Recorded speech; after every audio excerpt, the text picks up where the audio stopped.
Finally guys हामी ठ्याक्कै भन्दाखेरि आइपुग्यौँ हामी मुक्तिनाथ।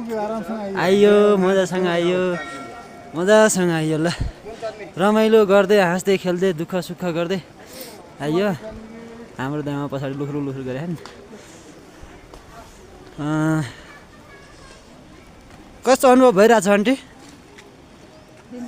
बिन्दास होइन?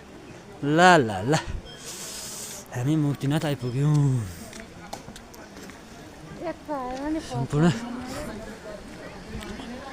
सम्पूर्णजनालाई मुक्तिनाथले रक्षा गरून्, मनले चिता पुगोस्, सधैँभरि सुखी साइल हुन्।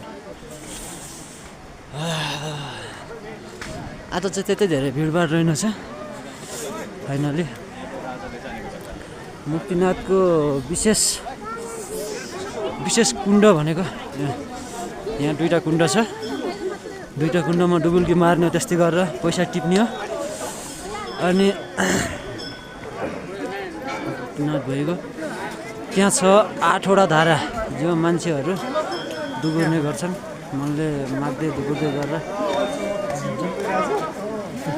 108वटा धारा यही नै हो मुक्तिनाथ। र सबजना आउनुहोस्, दर्शन गर्नुहोस् है।